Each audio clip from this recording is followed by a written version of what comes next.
Hello guys, Ben here, and welcome back to my learning group games Analysed. And today we have a win from I'm not even gonna try to pronounce that, but here's his username for those of you interested. Against DJ Anguish. Well, he was definitely feeling the anguish in this game. So, moving on. Sicilian. This is actually the hyper accelerated dragon with this move first.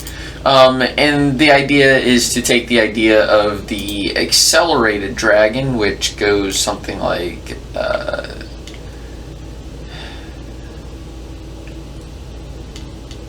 which goes like this.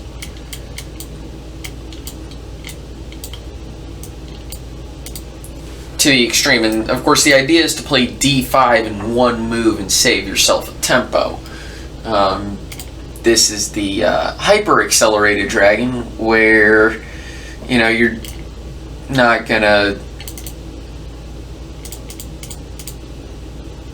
However, the idea here is that you really are playing for d5 as quickly as possible. And you could probably conceivably play d5 next move. Instead, it looks like black wanted to just transpose into a normal dragon, and you'll see that here in just a second. I think this queen a5 move, or queen b6 move, is inaccurate. You want to be focusing on getting d5 in, and you don't have the ability to do so now, so you should probably a6 here. Yeah, I think a6 is probably best for black. I'm not too big up on the theory of the accelerated dragon. And just tuck that bishop away.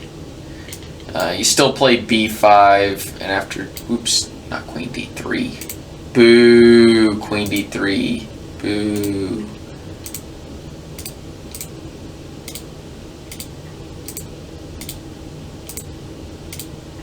Why can't I delete that move? Whatever. And after queen d2, or something like that, actually, probably best is a3. Gonna play this. I know it's a double fianchetto system, but hey, you gotta take what you can get. And, may as well. And now you can play d5. Did take you a long time, but hey. So, queen d6, like I said, I'm not really a huge fan of this move. Bishop b3, correct response. After queen b4, I think that was just ridiculous. Yeah, appropriate response there. Queen a5, queen d2. And then it looks like you just went into standard dragon where you've played queen a5, which is actually not good in the standard dragon. In the accelerated dragon, oftentimes a queen does come to a5, but in the regular dragon, the queen rarely goes here. It's typically coming out here, here. May have seen a game or two where it just stays here, but the queen going here, then here, then here, that's a little bit excessive, because you really just want the queen to go here in one move. So anyway, queen d2, d6, castle's queen side. I mean, of course you're going to do this. And this is kind of where the game starts getting a little inaccurate from both sides, but that's kind of the nature of the dragon. If you're not really following theory, the game is probably very inaccurate because it's very sharp. And that's something very important to remember. After bishop d7, I think that's fine. H4, that's fine. A6, fine as well. White actually made kind of a mistake here, though it's really difficult to see. It just gives white, it just gives black, all the fun. in the position, but it's hard to see why it's a mistake because this is a typical dragon idea that white played, and that's of course bishop h6. The correct move is just to push with g4, and you get this crazy line. I checked it with a computer. It all makes sense to me, and I'm about 1,500 to 1,600 strength player depending on the day and how much I'm paying attention. If I'm paying the utmost attention, you could probably say I'm 1,800 strength, but on the average day, I'm definitely closer to about 1,500, which is reflected in my rating. But moving on, queen d4. So this line, white has everything. You've got pressure here, you've got pressure here. You're going to be pushing this pawn soon. The knight's coming into the game. This rook could easily come in over here somewhere. And black has these crippling dark square weaknesses around the king. I could conceivably see someone sacrificing a rook here in order to get this pawn rolling to potentially get rid of this pawn, or a knight there probably would be better. Yeah, something akin to knight d5, knight e3, knight here, takes here, takes here. And there's levels of just inhumane that this is. But in the game, bishop h6, and black actually found the immediate correct response, knight d4, and after bishop takes g7, instead of what was played, which is king takes g7,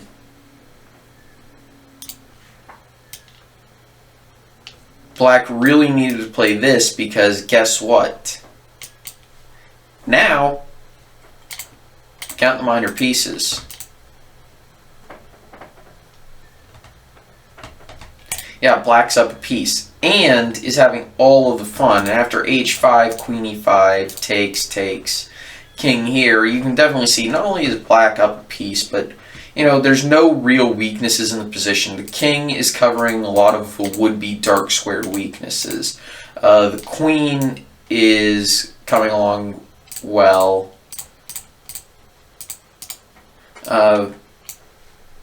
Black's getting a rook involved in the game. I'd probably venture to say this one, though it does have an open file which may be useful in the endgame. So I'd probably put that rook there, b5, a5, stuff like that. Knight could definitely come into the game. I'd probably play bishop c6. No, bishop c6 is silly. Bishop e6. Knight comes here and then is coming into the game.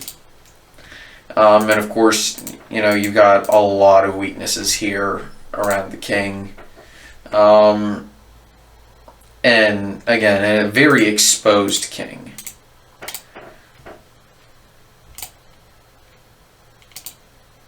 Instead, and this is just an idea called an intermediate move.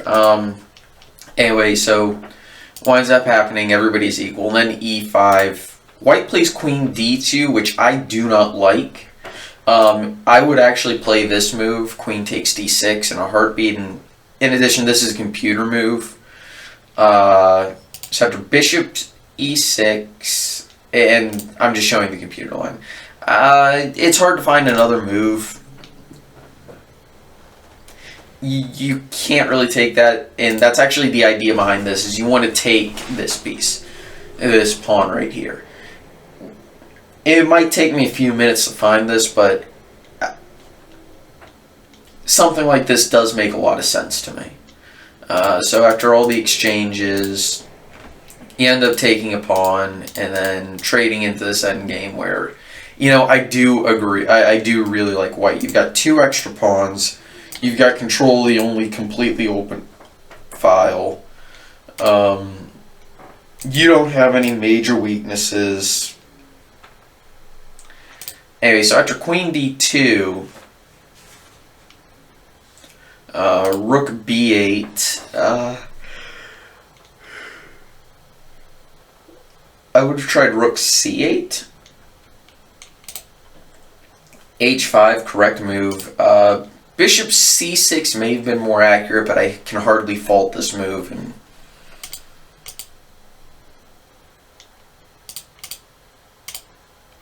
so after the exchange, h takes, h takes. There's the more accurate move was just taking the pawn, or f4. A lot of moves are better, but you can hardly claim this is a mistake because it makes sense. You're taking the fight to the black king.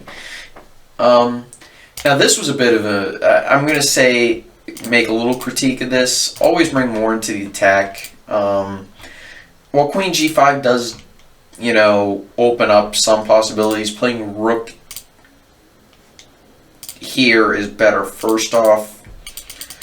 Plus, you get to sacrifice the queen, and, you know, it's a little tough to prove the advantage of this, but you can easily do it. I don't think proving an advantage here is that big of an issue. Your position is, you know, very solid.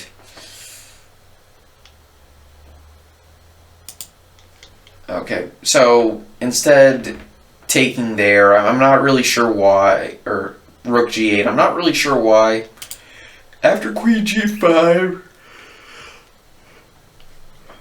I probably would have played this, exchanged, and then taken. And after here, we can play this here. Oh no, can't play that. Ha, silly me. Takes here, and you know this game is essentially equal. But rook. So yeah, rook d6 needed to be played, and after, yeah, I've already said that. So anyway, after rook g8, you know, correct move got played, rook d6. Rook bc8, you've already moved that rook once, and now you've moved it again. To do what exactly? And there's a move here. I forgot to actually enter it in as an extra line, but I think it's a little bit better. Also, rook h8 here was better. But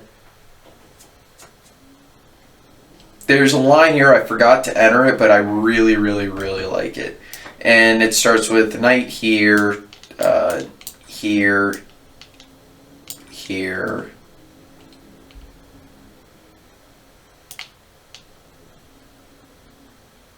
here, here.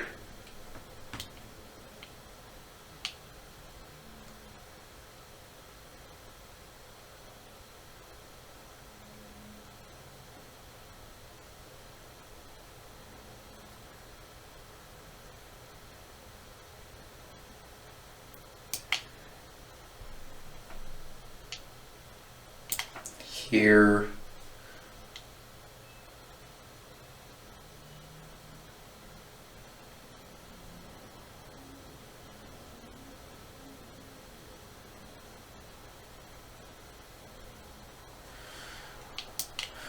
Here, here.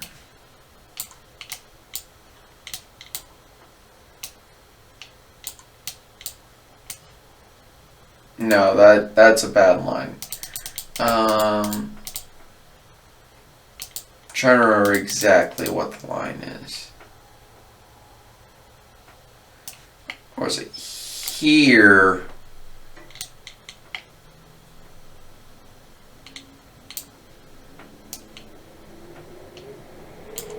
Here.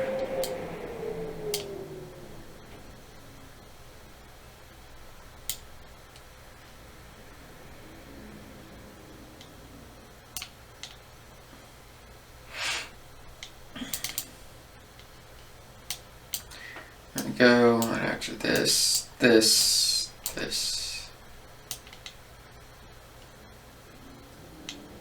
No, I think that's actually a perpetual.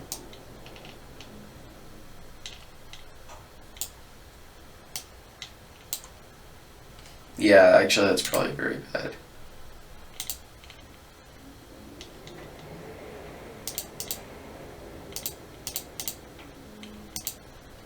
Okay, that's the line after this move. Oh, yeah, well, also it threatens mate. I should have noticed that. So you kind of do have to... No, it was here. Duh. Because if here that's mate, if here that's mate. Well, no it isn't, sorry. Actually, yes it is. Ha.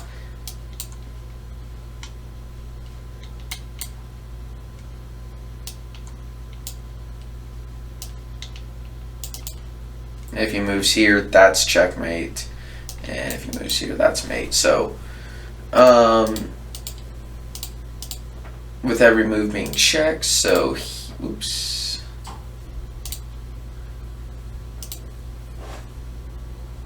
So that takes king moves out of the way, and if here, well, that's also checkmate. So, yeah, so the move is after queen c5, you play rook d7, and you kind of win. But instead, Imsighked 2 played this move, rook d7, which is nice. Don't get me wrong; it's a very nice move. It's pretty. It's just not as forcing as knight d5, even though it's a check, which is very strange. And the reasoning is you don't have to accept it. You can play here, and after the exchange,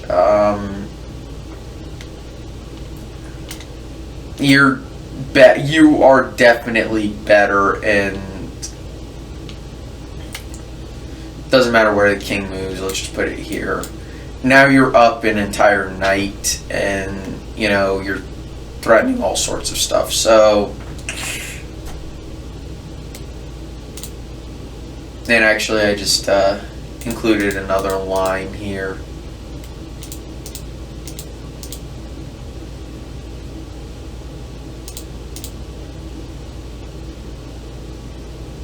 You win the knight, or you could threaten a lot more, because eventually the idea of this whole line is to get into a far superior endgame, where not only do you have the extra piece, but you've also got two connected passed pawns that are impossible to stop. So it's not that bad. Instead, DJ Anguish felt the position was that bad that he just took the rook, sorry. And, you know, and this leads to force mate after rook d7, king anywhere equals mate, so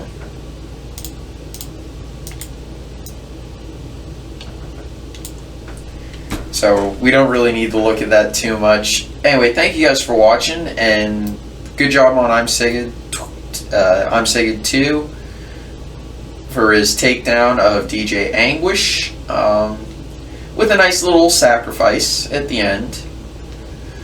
Anyway, thank you for watching. See you next time. Bye.